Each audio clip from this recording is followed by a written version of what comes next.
if you need to still pick up a mask, we have Truckee Winter Wonderland masks that you can pick up down at the Welcome Center. They're almost gone, but if you need some, come on down and get them. We have a great program this morning, and again, if you need to pick this up or want to come back, it will be on Channel 18, and there will be recordings on truckee.com/Good Morning Truckee. As always, we want to thank our sponsors for the Good Morning Truckee, which is Tahoe Forest Health System, Porter Simon, Dixon Realty, Truckee Tahoe Community Foundation, NV5, Auerbach Engineering, Tahoe Truckee Media, Sierra Sun, Moonshine Inc., 101.5 FM, Truckee Tahoe Radio, the Town of Truckee, and the Truckee Tahoe Airport District. Also, I want to let you know that if you would please give comments, questions, you can do so at info@truckee.com, and there's going to be a raffle. We'll take 3 winners out of people that submit info at truckee.com, info@truckee.com, and we're going to be raffling off a big truck hat, which I have here, and $15 gift cards to Wild Cherries.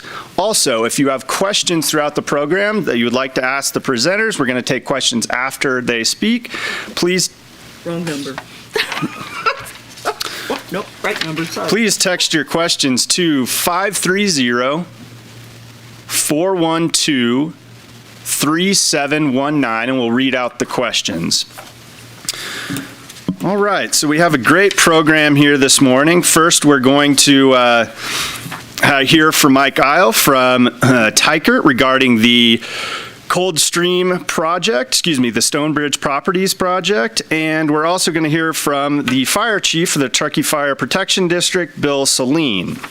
Before we get into those, I want to thank and recognize the committee that puts this together, which is Lynn Saunders, Ruth Gersey and Melissa Williams of the chamber staff. Then we have Kelly Cutler, Mayumi Elegado, Ernie Grossman, Gerald Herrick, Tony Lashbrook, Deb Ryan, Ted Owens, who's here with us this morning, and Jim Porter of Porter Simon, who is not here with us this morning.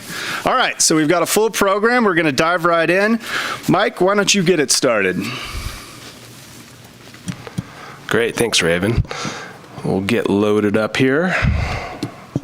Get this going. There we go. All right, so good morning, everyone. I'm Mike Isle from Tykert and Stonebridge Properties. I am Senior Project Manager for our development projects in California, and this morning I'm going to spend some time giving you all an update on the Coldstream Planned Community 1 project that hopefully many of you are familiar with. It's we'll talk about location, but it's the project at the western gateway to Truckee, right off Donner Pass Road and Coldstream Road. So what I'm going to do today, we serve as the master developer of the project, and so I'm just going to run you through a little bit of the past project history and then talk about some of the fun stuff that's happening now and in the future. So let's see if this clicker works for me. Point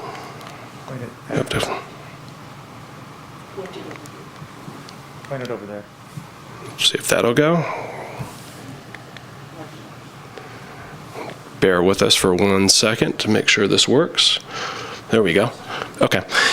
So in terms of the presentation itself, we'll spend a little bit of time quickly on project location for those of you who are not familiar with it. Talk about some of the vision of the project from the early days, what kind of drove the development and design of it.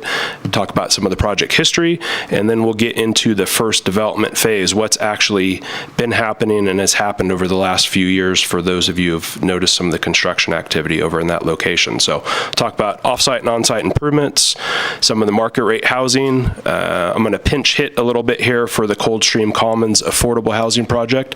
That's being done by Neighborhood Partners. Luke Watkins, unfortunately, was not able to make it this morning, so I have a few updates from him I can provide, and then we'll talk about future efforts, what's to come. In terms of the project itself, for those of you who are not familiar, project site is located just along the east side of Donner Memorial State Park, just off the Coldstream Road exit. So if you're familiar with the Chevron, the Taco Bell, we're located just to the south of that area. It's about 180 acres, accessible from both Coldstream Road on the northwest side and Deerfield Drive along the east side. In terms of the project vision, I have a couple aerial photos up here, just kind of shows the project progression itself. Picture from 1939 up at the top left corner, that is pre-mining. That's the oldest aerial photo we were able to get years ago, and shows actually the project site as it slopes down from the railroad into the meadow area. And then kind of on the north side, you can see old State Route 40 before Interstate 80 was constructed. You can see Donner Creek with its old original alignment before it was straightened out with the construction of Interstate 80. So project site pre-mining, about 1950, early 1950s, the project site, rich alluvial deposit, lots of good sand and gravel. So the site has been mined since the 1950s up into the mid-1980s. We had a Tykert Aggregates plant site there on the northwest side, served the North Truckee Tahoe region. Site provided all the aggregate material and road base for Interstate 80, Tahoe Donner, Squaw Valley Olympic site, you name it, up through the mid-80s. So that site was heavily utilized in the North Tahoe Truckee region. And that picture from 1983 shows us about 2 years or so before the mining was complete. Highly disturbed site, a lot of ponds that were created as a result of the mining out there that didn't exist prior. So our vision going into the project was take a highly disturbed site that's located as strategic location in Truckee and find a way to repurpose it and create a nice reuse opportunity for the town of Truckee, provide housing, affordable housing, trails, open space, link those recreational amenities with commercial mixed-use opportunities. So find a way to stitch back a highly disturbed site back together into a productive use that could serve the residents of Truckee. So that's the picture from 2014 when the project was actually approved, a rendering of the master plan itself for 300 residential units, over 100 acres of open space, several miles of trails and recreational amenities for the project site. And then that picture at the bottom of the screen, 2020, I love using our drone, take a lot of drone photography as project progress occurs. So that is a picture looking eastward towards State Route 89, Deerfield Drive, from the western border of the project site itself.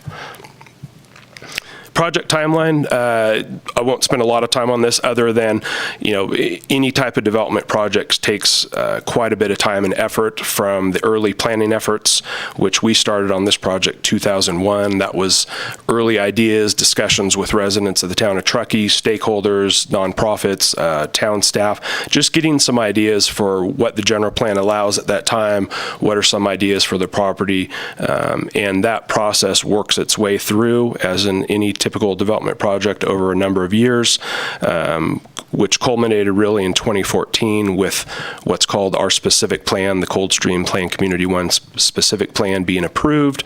That really discussed and laid out all the primary residential, commercial, open space, all the land use for the project, how that would be done, how that would be phased, and all the goals and policies required for that. So that was finished around September 2014. We still had a few years to finish state and federal permitting because of the on-site ponds that were created as a result of mining. We had work to do with the Army Corps of Engineers and the Haunton Regional Water Quality Control Board. And 2019, after many years of preparation, we finally got to start the project. In 2020, we finished the horizontal improvements for phase 1. So that's the roads, all the infrastructure that serves it, the grading. So basically a vertical home, vertical construction ready site. So all the services were ready, all the improvements, the landscaping, all the good stuff that I'll talk about in a few minutes. In terms of the project itself, just a quick glance at the overall area. Again, it's 180 acres. If you look through the specific plan, it's broken into a few different phases. What we're calling phase 1, phase 2, phase 3, these are kind of our larger block development phases. So phase 1, which the horizontal improvements I just mentioned were finished at the end of this last year in 2020, and we'll talk more about in a minute. That includes off-site improvements, on-site trails and amenities, 58 market rate homes that are being constructed by Built out of Reno. They're the home builder for the market rate home sites there. 4 mixed-use units, 2 commercial pads, and 48 multifamily affordable units that are being built by Davis Neighborhood Partners. And again, I'll talk a little bit more in detail on both what Built and Davis Neighborhood Partners are doing a little later in the presentation. So that's the area that we'll focus probably more on here in this conversation this morning. But just as a look ahead, phase 2, which we call the Village Green in the specific plan, slightly different home sites. It has a large park with a northeast orientation. You can kind of see that running through where that number 2 is. That's the Village Green property. There's 81 single-family home sites, different lot sizes than what you're seeing in the Village Green in phase 1, and additional trail and creek restoration along Cold Creek. And phase 3, that's an additional, give or take, 109 single-family homes, all built and clustered around the large tracts of open space and pond restoration in the project site. So that's phase 3, one of the later phases in the project here. We'll focus more on phase 1 and a little bit on phase 2 this morning. So what happened with phase 1? So we got the project approved, we worked to get financing, we got the state and federal permits done, and we were ready to go. So before we could start any home sites, any of the real development within the project site itself, we had a number of off-site improvements that were required and developed as part of this Coldstream specific plan to undertake. One of the more exciting that people probably started noticing around September, October of 2020 was really the construction of a Class 1 trail from the northern end of our project site. So just to get oriented here, picture on the left where the number 1 is, the north part of our project site ends just at the corner of the Chevron and right across the street from the Truckee Hotel, the Truckee Lodge right there. So that's where that yellow line starts. We extended the trail system from that facility all the way up to the entrance of Donner Memorial State Park along Donner Pass Road. So you can look at that photo, the exhibit on the top left, and then shift your eyes to the bottom right with the larger photo and the yellow arrows. That view is looking south, so we've kind of flipped the orientation here, but it shows that trail system constructed along the old Union 76 in that frontage of that old facility across from the Chevron. That runs up, it breaks before the new construction or the new bridge culvert on Donner Pass Road at Donner Creek, and then it picks back up along Donner Pass Road. So there's a little segment that wasn't constructed last year that'll be built as part of the roundabout improvements that are supposed to start this year at Donner Pass Road and Coldstream Road right off Interstate 80. So it's kind of an exciting start to the off-site improvements. Additional improvements, in the general plan for Truckee, and much discussion occurred, during our processing of the Coldstream specific plan related to enhancing the western gateway to Truckee. And this project site at the location of Coldstream Road, Donner Pass Road, is at that western gateway. So there was a lot of energy, a lot of design, and a lot of effort focused at rehabbing kind of the old, there's some older improvements, there was overhead utility lines, a lot of work that needed to be done on this facility. So what we ended up doing is rebuilt Coldstream Road. We installed improvements to Donner Creek. There was some participation on our part with the town of Truckee for the replacement of that culvert bridge over Donner Creek that you can see in the bottom picture. Removed overhead utilities, undergrounded all that, added landscaping. And so the end result, you start at the picture to the top right. You can see that's a picture before we got started. You can see for those of you who remember, the old Madigan's restaurant is that area that's kind of fenced in at the very where some of those yellow trucks are. tore that area down, rebuilt the road. You can see the road now winds Coldstream Road into both the project site and has been rerouted around that frontage of the Truckee Lodge. So a lot of landscaping improvements, new roadway, that Class 1 trail we talked about in a couple minutes ago. So quite a bit of enhancements to that project entry. So if you haven't seen that, you ought to go take a look. It's a pretty dramatic change to what we had there before. Other things that you might not be familiar with in terms of off-site improvements, we constructed a 250,000-gallon water tank over on the south side of Donner Lake, over off Red Mountain Road over there. That was a project we worked in conjunction with the Truckee Donner PUD on. So last year we demolished the old tank that was not serviceable or in operation, tore that down and rehab, did this site work, got that thing ready, and the new tank will be installed this summer as soon as things dry out. So that will go into the system for TDPUD, and that will dramatically increase fire flows and water pressures for the Donner Lake area, all the way through the Donner Lake area to our project site. So a lot about offsites, a lot of improvements that were undertaken for that. So how about what's actually happened on site? So the project site, again, for phase 1, it's just probably a hair under 13 acres. And so as the master developer, Tykert and Stonebridge Properties, we focused on getting that site ready for the home builders to take over and start the vertical construction. So in terms of improvements, we extended that offsite trail on site. And so I don't have a pointer here on my screen, but what you can see on that top right photo, is a trail system that runs behind the homes along along Cold Creek, runs up from the existing bridge at Coldstream, kind of towards the bottom left of that photo, all along the back side of the homes, runs just behind the chevron and ties out to Coldstream Road. So that is the first internal link of the our Truckee River Legacy Trail on site.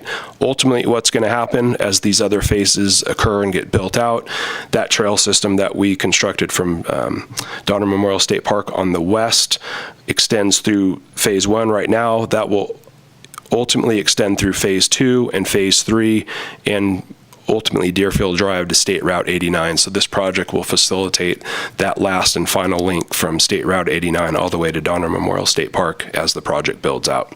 So really exciting, fun to watch. The photo at the bottom left where you can see some of the equipment they're working on the east side of our project behind the homes along Donner Creek. That was a picture taken the day that trail was starting to be paved. So a lot of work going into that and really fun to watch it. And the picture at the bottom right, you can see kind of the end result. There's the trail constructed between Donner Creek along the east side of the project and some of the landscaping at that time that was starting to go in on that. So publicly accessible Class 1 trail. Go out there, have fun, use it. That'll be part of a pretty extensive trail system here as we go. Other improvements, construction of a transit stop right at the north end of the project. So this is just next to the chevron at the northern entry to the Coldstream project for phase 1. You can see the Class 1 trail that winds around that fence. That ties in right to that transit stop. And ultimately with the construction of the project that's built, that's now dedicated to the town of Truckee. So the project provides that transit stop as well as community facility district funding to support transit in the town of Truckee. So that's built and ultimately would be part of the town's transit system here.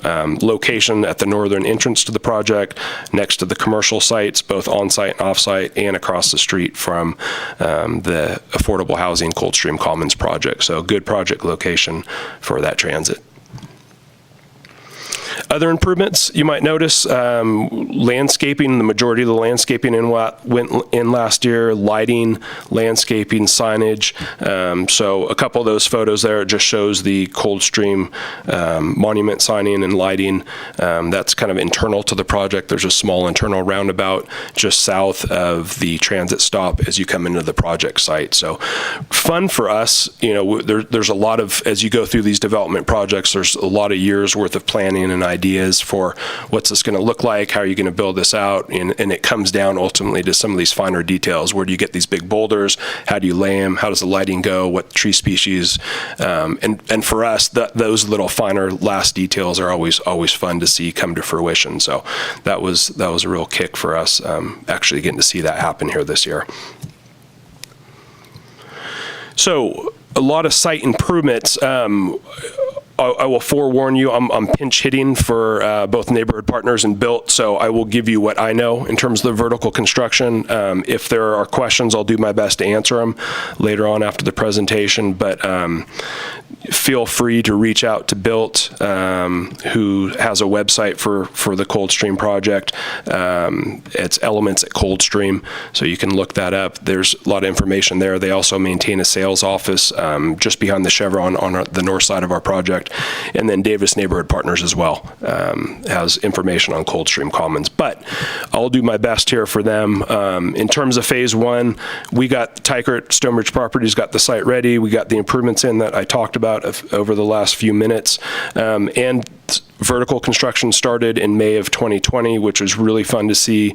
So the first market rate homes by Built were started, and actually first closings were March of this year. So took, just short of a year to get some of those up, and the first few closed. They're turning out really nice. It's a number of different floor plans. I think they have at this point 5 different floor plans, ranging in size from 1,200 to 1,900 square feet, and they're turning out great. The models are open. They're getting a lot of, obviously a lot of interest and traffic in there. So feel free to reach out to them or stop by the sales office to schedule a tour if you're interested. They're fun to watch and go up. So a lot of activity and energy going on that. They will continue to build this phase one out over the course of this next year.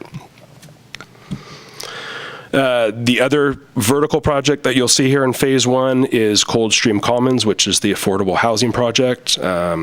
If you look in the top right photo on your screen, you can see the larger buildings up there at that kind of top left side. That is the Coldstream Commons project itself, located just adjacent to the commercial, kind of across the street from the transit stop and the market rate housing. What's that comprised of? It's about 48 affordable units, 24 one-bedroom, 24 two-bedroom. They are out there and they are working hard, and the goal is to have initial occupancy by September 1st of this year. What I understand is applications will be accepted starting mid-June, and what Luke has provided in terms of numbers right now that he knows where they're at today is approximate rents are going to range from $925 a month for a one-bedroom to $1,125 for a two-bedroom.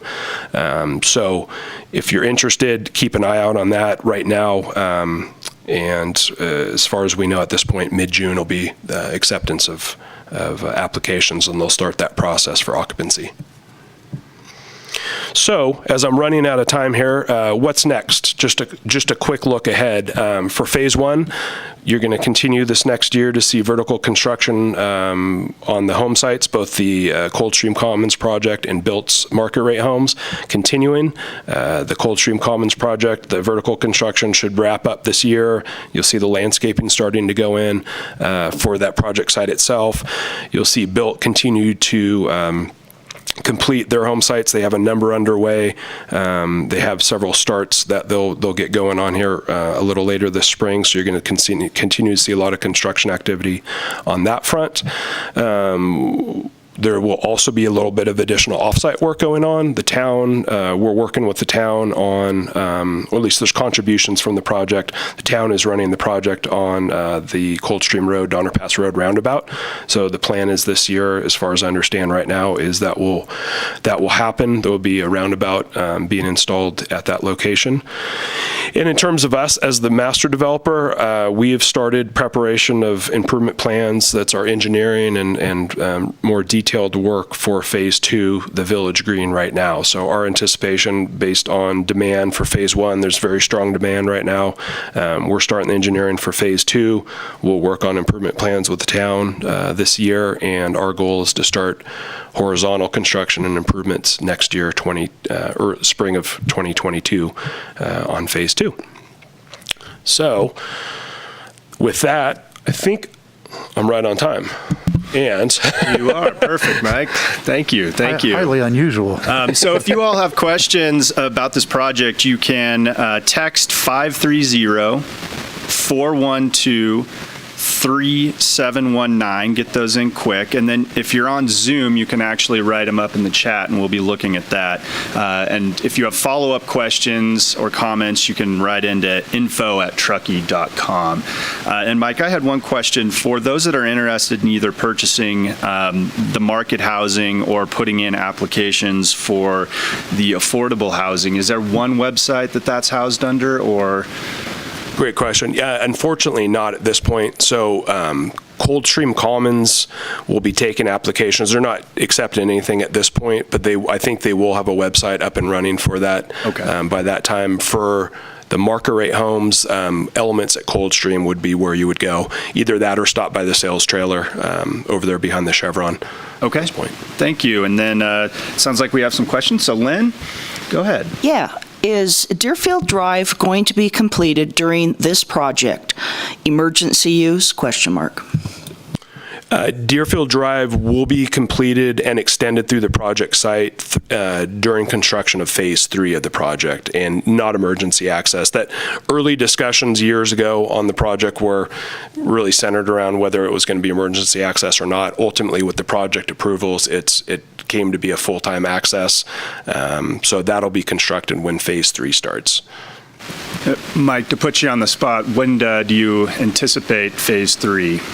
It's a good question. At this point, my best guess, Phase 1, we're going to be building out this next year. Phase 2 will start 2022, and probably several years of work on that. Hard to totally tell, but probably no sooner than 2 or 3 years, if not longer, depending on market conditions. Okay, and Lynn has another question. Yeah, one more. Mike, was work done on Cold Creek along the east side of the project? If yes, please describe. Great question. Cold Creek, and actually I neglected to talk much about some of the other restoration activities. Cold Creek will undergo restoration with Phase 2 of the project. So we're going to we've worked with the Truckee River Watershed Council for years in a relationship with they do such great work up and down for the watershed. So there is a plan for restoring Cold Creek, and that'll happen with Phase 2 of the project, and you'll see kind of the entirety of that stretch of Cold Creek through our project get restored and enhanced. I have another. And I don't know if this is in your purview.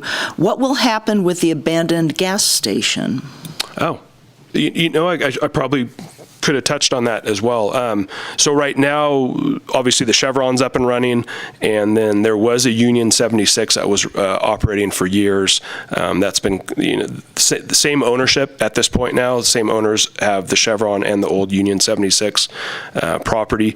Their plan was to rehab. I don't know ultimately what their land use is going to be, but I do know that they've been really excited to work with us on the enhancements to the Western Gateway along Coldstream Road, Donner Pass Road, and they were looking for, once the improvements were done to the culvert, the bridge over Donner Creek, and our enhancements were done, to come back to the town with some ideas. I know they were actively looking at enhancing that. I don't know ultimately at this stage. Okay, they're just flying in here, Mike. This is good.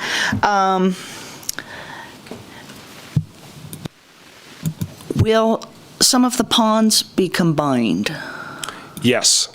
As part of the enhancement activities for Phase 3, we will, those ponds were all created, I may have mentioned it real early on the presentation or not. The ponds were all created as a result of the mining activities, so the excavation, and so they still have a lot of them a pretty industrial look. There's some old artificial berms, old rusted culverts in between them. So yes, as part of Phase 3, we will open several of those ponds up, remove some of those old berms, clean them up, enhance the slopes, replant, revegetate, and ultimately restore and enhance those. So yes.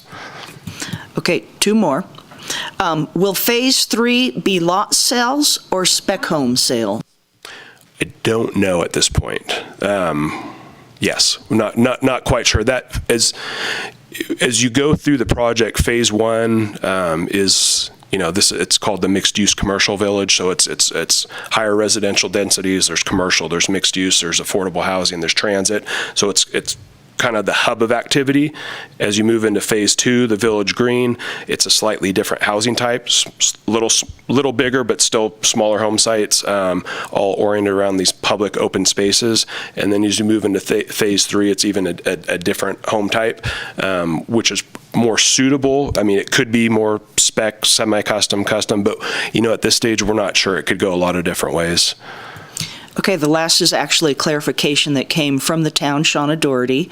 People can sign up to be notified about Coldstream Commons affordable housing by contacting Town Housing Division, housing@townoftruckee.com.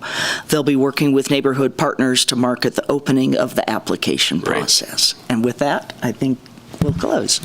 Yeah. Ted, do you have anything? Yeah, I do have one question.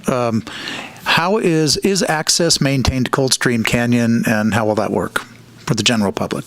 For the canyon, so the only access, I guess, through our project or through the project site at Coldstream will be the trail system as it runs through phase two, and that will tie back to Coldstream Road at kind of that southern end, right near state parks and the Caltrans property.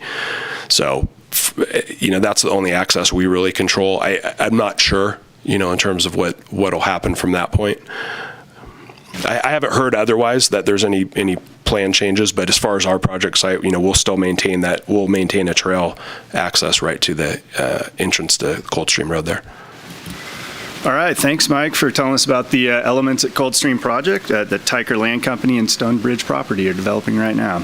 All right, so we are going to turn to Fire Chief Bill Saline for the Truckee Fire Protection District. Bill's going to tell us about a possible ballot measure that's coming, that's being considered for wildfire prevention activities, which, as we have a very dry April, we may have some rain today, but this is going to be pressing on everyone that lives up here. So take it away, please.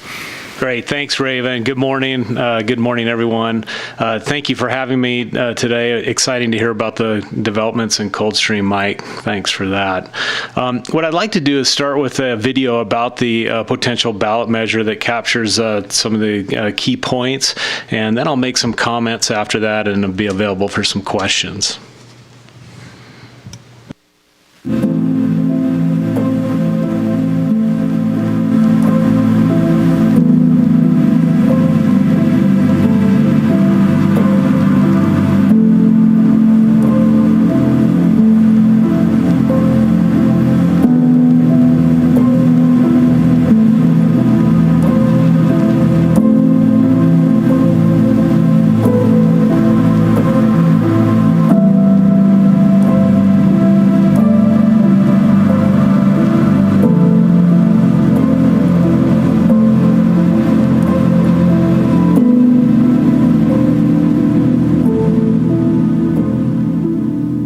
A few years ago, the campfire ravaged through the Paradise community. Over 18,000 structures were destroyed and 85 lives lost. The Truckee and Donner Summit areas have many of the same risk factors as Paradise. Our communities have been designated as very high fire severity zone by CAL FIRE. We have similar fire fuels and limited evacuation routes as Paradise. The only difference between them and us is in November 2018, they were unfortunate to have an ignition source that started that terrible fire. The Truckee and Donner Summit area's scenic forests and lush vegetation make it a desirable place to live, work, and visit, but also makes our homes, businesses, and natural environment vulnerable to wildfire. As wildfires continue to get larger, faster, and more destructive, fire prevention and protection services are more important than ever. Additional resources are needed to clear dry brush, remove fire hazards, and better protect our homes and businesses against wildfire emergencies. Our Sierra forests are a tinderbox with a 100-year buildup, dead trees, and dried brush. We need to remove these materials in an environmentally responsible way to protect ourselves from the risk of catastrophic wildfire, improve forest health, and protect our watersheds. Let's try and bring the Sierra back into balance. Protecting the community from wildfire is important from a safety perspective and an economic perspective. If the Truckee and Donner Summit areas experience a major fire, it will impact tourism, destroy businesses, and destroy homes, making Truckee even less affordable for local residents and hurting our local economy. The full scope of needs identified in the CWPP cannot be addressed without an additional funding source. CWPP provides a thorough plan of the work that needs to be done to help keep the Truckee and Donner Summit areas safer from wildfire. It helps us develop the short-term and long-term strategies to reduce the risk of wildfire and improve emergency preparedness. For example, the CWPP identifies and prioritizes areas of hazardous fuel reduction and defensible space projects, helps identify wildfire safety public education opportunities, and analyzes emergency preparedness and fire safe evacuations. The Truckee Fire Protection District Board is currently exploring funding options to fully implement the CWPP, including a potential wildfire protection measure. A measure would provide a stable, dedicated source of local funding for wildfire prevention and mitigation needs, such as removing fire hazards, improving emergency evacuation routes, and an early fire detection warning system. It would provide homeowners with easy and inexpensive disposal options for trimmings and green waste. We've seen the devastation California communities face as wildfire seasons intensify every year. Investing more in early fire detection, emergency warning systems, and fire-safe evacuations would help ensure residents are notified quickly and have safe ways to escape danger. These wildfire prevention efforts are important, proactive steps to keep our communities safer from wildfire. However, without additional resources, we cannot fully address all the prevention and mitigation needs outlined in the CWPP. Over the last number of years, fire insurance has been much more difficult to get. Insurance premiums have increased. Much of this is due to the high-risk factors that plague the Tahoe region. This measure would help reduce the risk of wildland fire.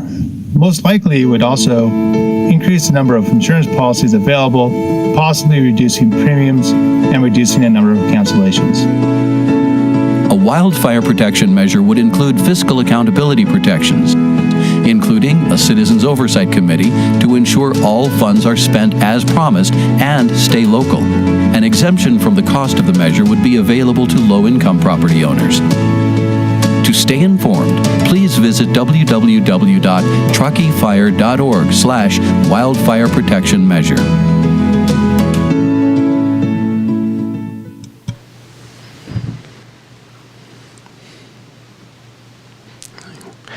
Well, I think the video captures most of the key points of the wildfire measure and some of the reasoning behind it, but let me hit on a couple points in there that I wanted to highlight.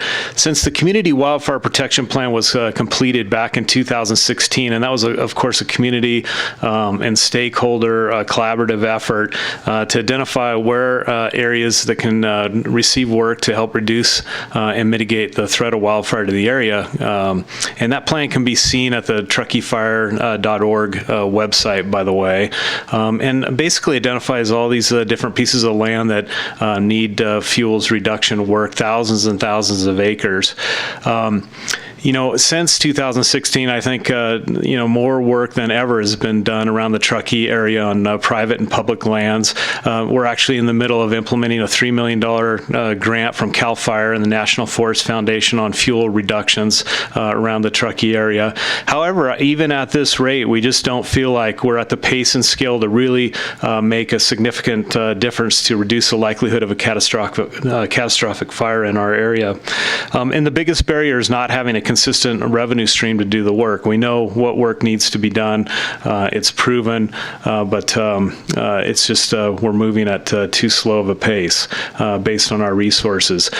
Even with the governor's current proposal of giving more money than ever to fuel reduction programs, it's not anywhere close to the estimated $3 to $4 billion a year that CAL FIRE believes is necessary to manage the fuel problem in the state of California.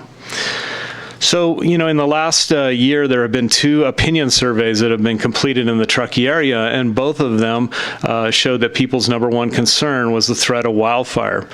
In the latest survey, the Truckee Fire Board wanted to ask voters what they thought about creating a community wildfire fund to be able to mitigate wildfire dangers into the future.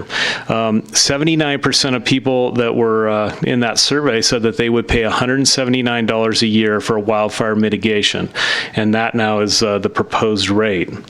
If the measure is successful, as was pointed out in the video, the Community Wildfire Mitigation Fund would allow us to do things we know that work at a consistent and much faster pace. Things like removing fuels from the wildland-urban interface lands, to develop a more robust green waste program to make it easy and inexpensive for people to get rid of defensible space material, and to continue to improve evacuation routes and emergency communication systems are examples of areas where that money would be spent. So again, you can learn more about the measure in more detail at truckeefire.org, but with that, I can take some questions. Thank you, Chief. Appreciate it. And if you want to ask a question, again, text 530-412-3719, or if you're in Zoom, you can put it in the chat feature. And I have a question. Is there a particular area that's of greatest concern to the district of where a fire may start and pose the biggest threat to Truckee? Yeah, it's a good question, Raven. When we look at wildfire danger, there are lots of places that a fire could threaten our communities. And depending on what neighborhood you're in, different parts of the surrounding forest and areas within that community are potential risks. So simply, there's not one particular area. We think about fires and we look at fire history and we see that most fires come from the southwest and burn to the northeast. However, where the fire starts is the unknown, and of course 95% of fires are caused by humans, and there are fires on our fire map that show up throughout the fire district. So really managing all the areas where there is this buildup of fuels is important. Thank you. Any questions? Ted. Thank you, Raven. Chief, how does the financial accountability part of the measure ask work? Yeah, that's important to the Fire District Board. There's a couple of things that are in place in this proposed measure that the board will consider at their April 20th meeting next week. One is an 8-year sunset. So we figured that we can do work, update the Community Wildfire Protection Plan in a collaborative way, and do the work that's outlined in there, and then revisit it with the voters in 8 years to see if they approve of that work and if it actually reduced wildfire threat. Citizens Oversight Committee, we think, is an important component of that. We think it's important to mention that none of these funds can be taken away by the state or other parts of the county. All the money will be spent locally. There is a local contractor preference that's built in as well. And then there's a low-income exemption that was mentioned in the video that we think is important. And again, it's tied around some of the things that we talk about in affordable housing, but 80% of the median income or less can be exempt from this. I do have a follow-up question. Does any of the proposed funding go to the removal of dead or on-the-ground materials? Yeah, that's a good question. Dying trees from the bark beetle and from drought are a continuing problem that's moving north in the Sierra, and we've seen it more prevalent in Placer County and now into Nevada County. And when a tree dies in somebody's yard, it can be a very expensive proposition to take those out. Some people have told us $2,000 to $4,000 to take out a hazard tree, and in some cases that's just not affordable. However, it does pose a threat not only to the homeowner, but to the neighborhood and the community. And so in this plan and in this revenue stream, we would have money available in a tree fund where we would be able to pay for most, if not all, of the costs associated with tree removal.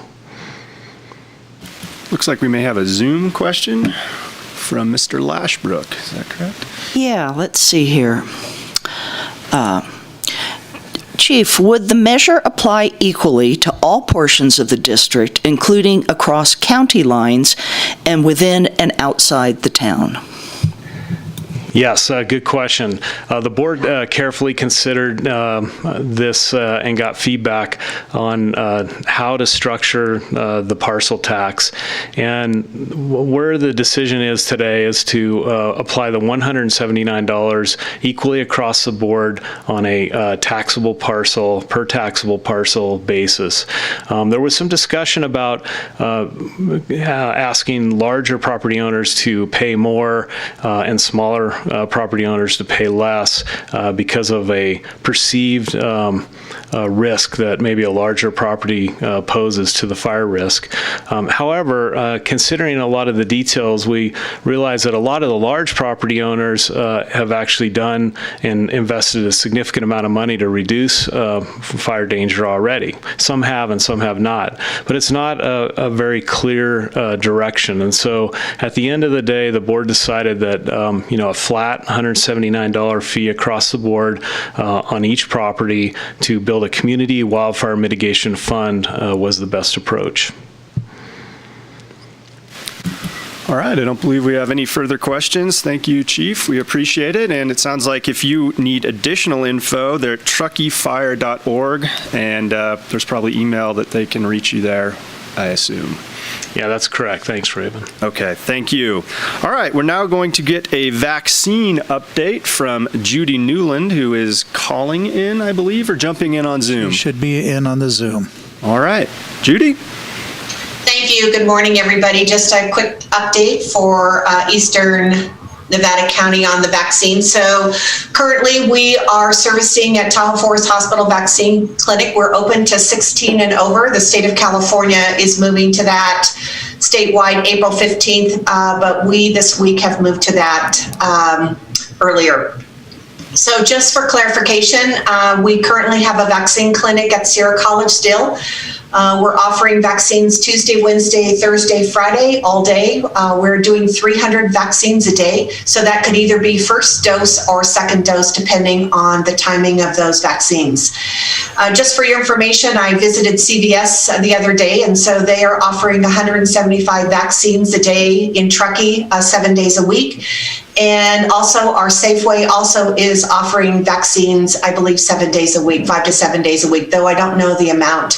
So at a minimum for Eastern Nevada County, we are providing over 2,000 vaccines, either first or second dose per week. So that is great news. And thank you to CVS, who in Truckee originally was not on the federal list for receiving vaccines. And that just sort of happened at the last minute. And staff actually from Roseville have come up to provide that service at the CVS. So for Tahoe Forest Hospital, so everybody is aware, beginning next week, in order to schedule a vaccine at the Tahoe Forest Vaccine Clinic, you will need to register in My Turn.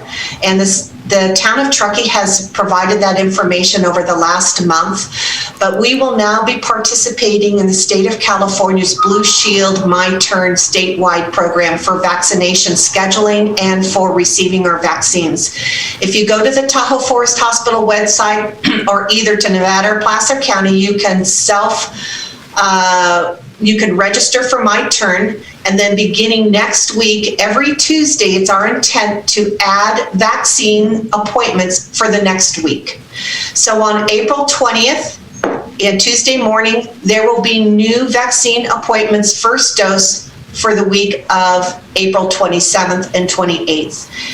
And then on April 27th, you can go in on Tuesday, and if there's first dose appointments for the next week, My Turn will be updated. So you have to go into My Turn then and self-schedule.